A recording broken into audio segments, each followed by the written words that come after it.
नमस्कार।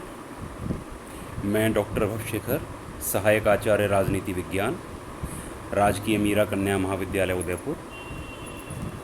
आज हम लोग तृतीय वर्ष कला राजनीति विज्ञान द्वितीय प्रश्न पत्र के महत्वपूर्ण बिंदु दितांत अर्थात तनाव शैथिल्य के संदर्भ में चर्चा करेंगे।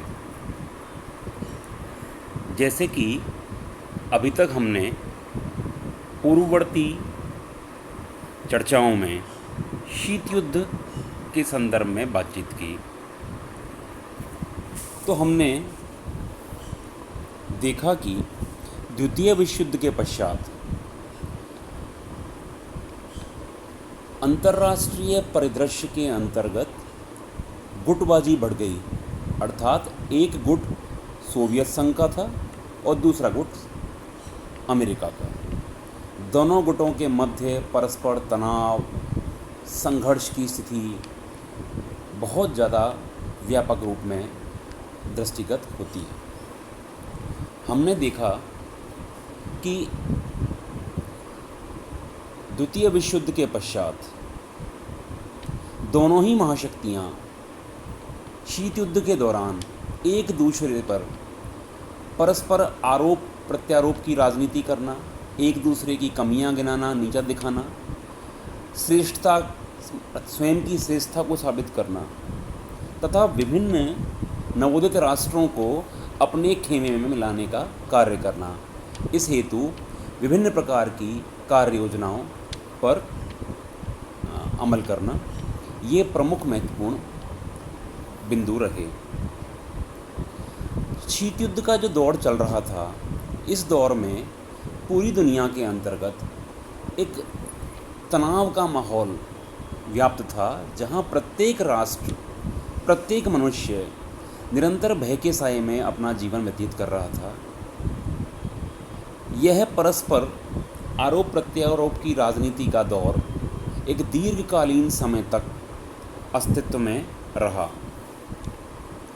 अंतर्राष्ट्रीय राजनीति के बदलते समीकरण में सोवियत संघ और अमेरिका के संबंधों में 1962 के क्यूबा संकट के उपरांत एक नया मोड़ आया, जबकि शीत युद्ध के वैमनस्यपूर्ण संबंध सौहार्दपूर्ण और मधुर संबंधों की दिशा में आगे बढ़ने लगे।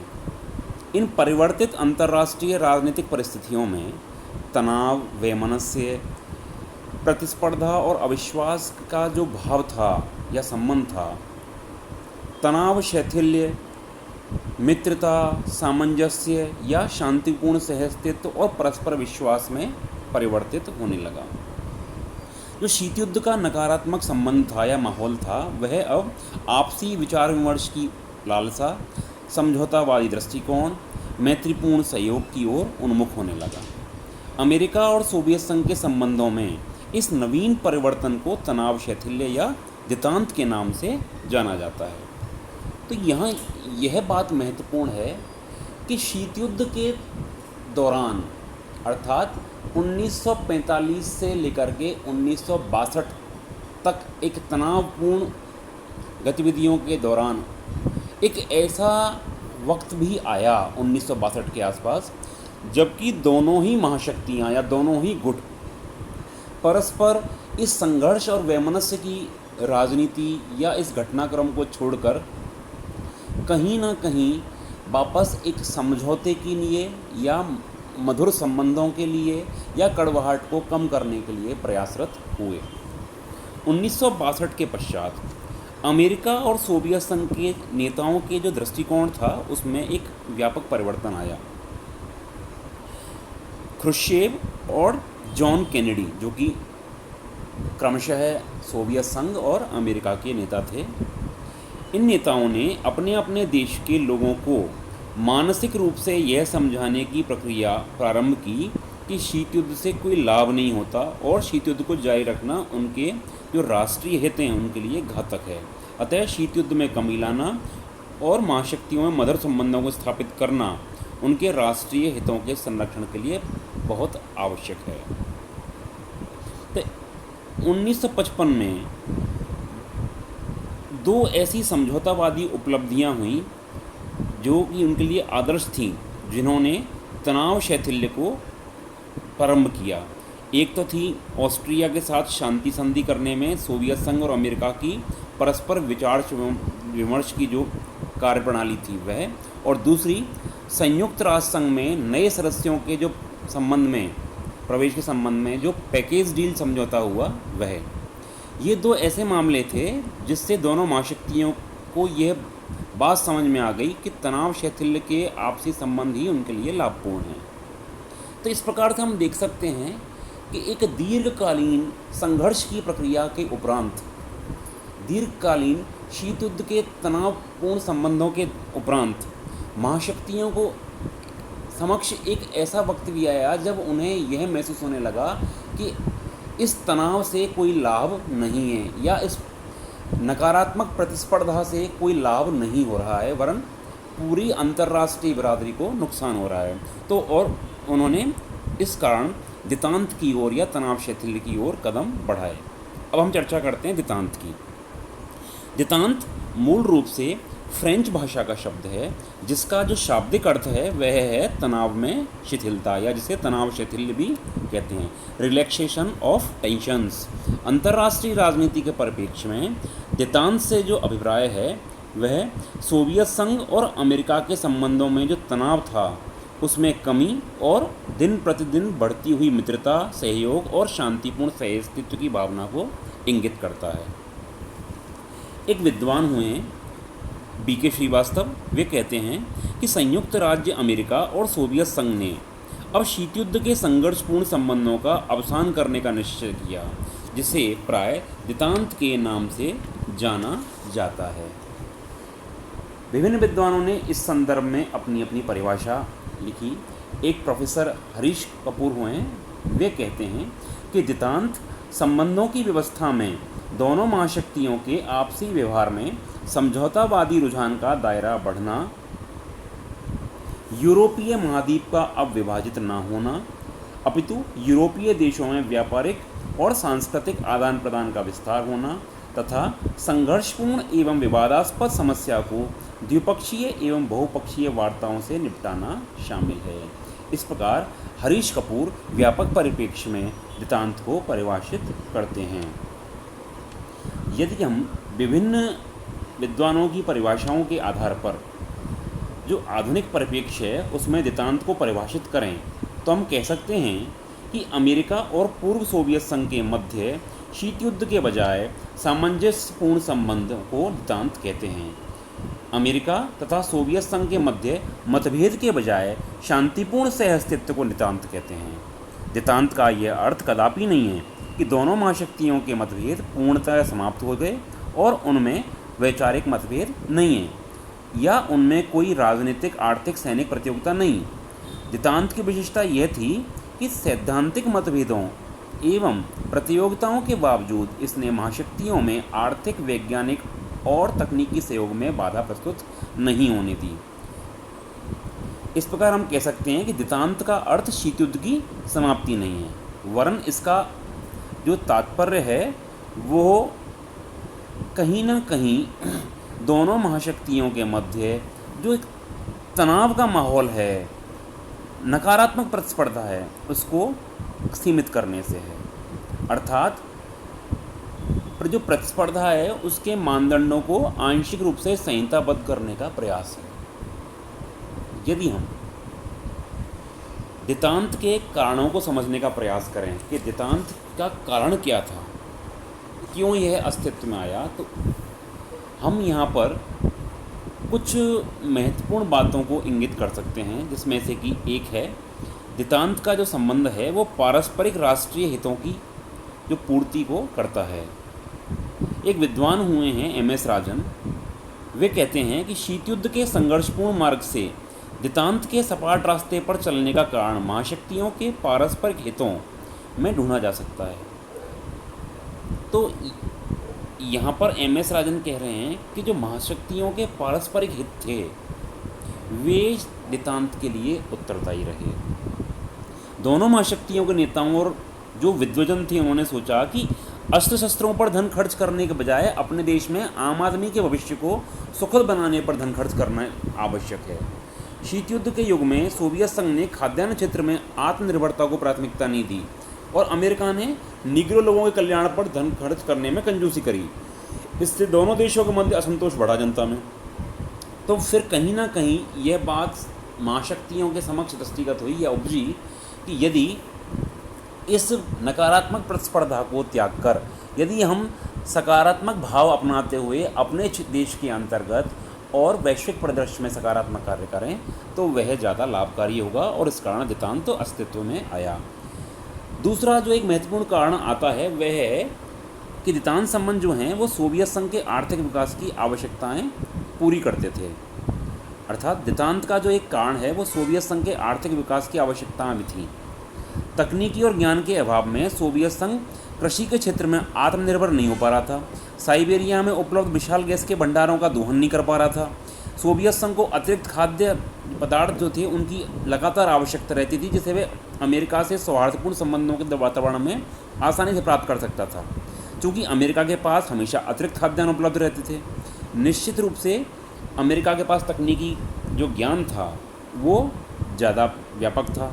तो ऐसी स्थितियों में कहीं ना कहीं देतांत ही एक ऐसा वातावरण था जिसमें कि सोवियत संघ के जो उद्देश्य थे उनकी पूर्ति हो सकती थी।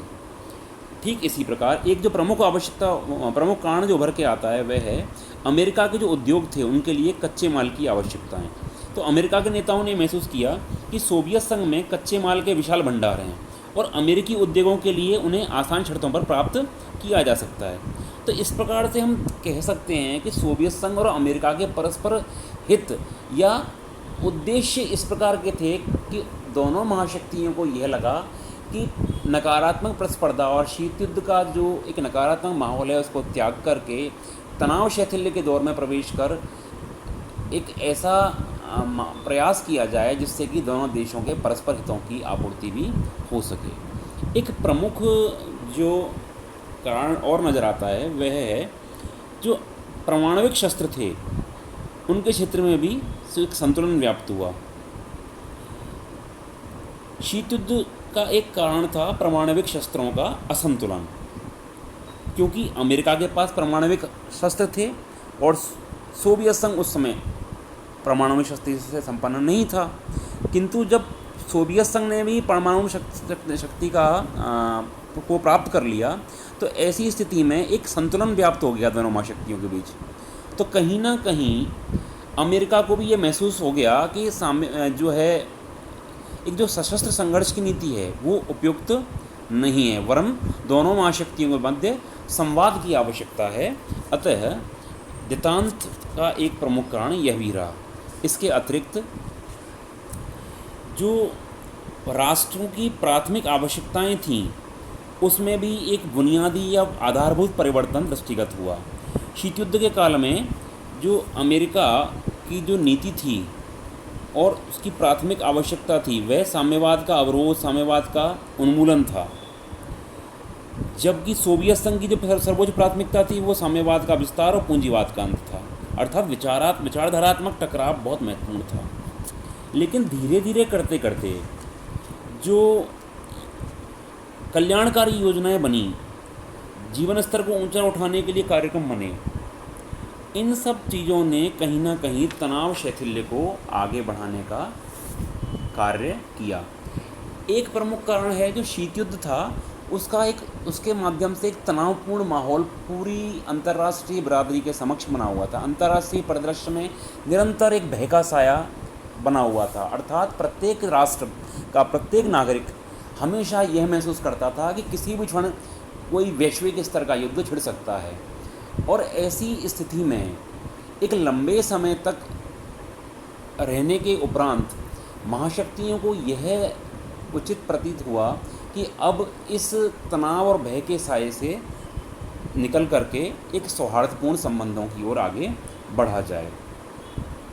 इसके अतिरिक्त एक जो प्रमुख कारण है वो था साम्यवादी जो गुटबंदी थी उसमें थोड़ा ढीलापन आ गया या लचीलापन आ गया, और जो सोवियत संघ और चीन के जो संबंध थे वो भी कहीं ना कहीं थोड़े मतभेद से परिपूर्ण रहे।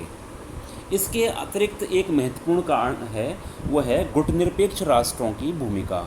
अर्थात जो गुटनिरपेक्ष राष्ट्र थे, उन्होंने भी दोनों महाशक्तियों के मध्य एक सेतु का कार्य किया और दोनों महाशक्तियों के मध्य परस्पर संवाद बहाली के लिए भी प्रयास किया। इसके अतिरिक्त दोनों महाशक्तियों से पृथक रह करके एक बहुत बड़ा एक ऐसा राष्ट्रों का बहुमत प्राप्त किया जो कि इस गुटीय राजनीति से दूर रहना चाहता था, जो कि एक स्वतंत्रता के वातावरण में अपना विकास करना चाहता था। तो ऐसी परिस्थितियों ने भी दोनों महाशक्तियों को यह सोचने के लिए प्रेरित किया कि वे भी अब तनाव शैथिल्य की ओर अग्रसर हों। इसके अतिरिक्त जो वैश्विक राजनीति है, वो भी अब जो द्विध्रुवीय व्यवस्था के स्थान पर बहुकेंद्रीय व्यवस्था की ओर उन्मुख होने लगी। अब अमेरिका और सोवियत संघ के साथ साथ ब्रिटेन, फ्रांस, चीन, जर्मनी, जापान, इवन बहुत सारे इस प्रकार के कुछ राष्ट्रों के मंच या समुदाय, गुटनिरपेक्ष मंच या यूरोपियन आर्थिक समुदाय, इस प्रकार के बहुत सारे फोरम्स और बहुत सारे राष्ट्र अब अपने आप को एक विभिन्न अलग अलग क्षेत्रों में, अलग अलग दायरों में एक शक्ति के रूप में प्रस्तुत करने लगे, जिससे कि वैश्विक परिदृश्य में अब द्विध्रुवीय व्यवस्था के स्थान पर कहीं ना कहीं बहुकेंद्रवाद नजर आया, जो कि तनाव शैथिल्य के लिए प्रमुख रूप से उत्तरदायी रहा। इसके अतिरिक्त एक जो कारण है वो यह दृष्टिगत होता है कि संयुक्त राष्ट्र संघ के अंतर्गत जो तीसरी दुनिया के राष्ट्र थे, वे कहीं ना कहीं एक प्रमुख भूमिका के अंतर्गत आने लगे। इन तीसरी दुनिया के राष्ट्रों ने पूरे अंतर्राष्ट्रीय परिदृश्य में एक सकारात्मकता का माहौल प्रस्तुत किया और विभिन्न राष्ट्रों और दोनों महाशक्तियों का ध्यान इस ओर आकर्षित किया कि वर्तमान में प्रत्येक राष्ट्र और प्रत्येक जनमानस अब शांति की ओर अग्रसर होना चाहता है, शांति के पथ पर बढ़ना चाहता है। अतः कहीं ना कहीं जो तीसरी दुनिया के राष्ट्र थे, इन्होंने एक महत्वपूर्ण भूमिका अदा की और इस प्रकार से जो दितांत है या तनाव शिथिल है वह उभर करके आया। अब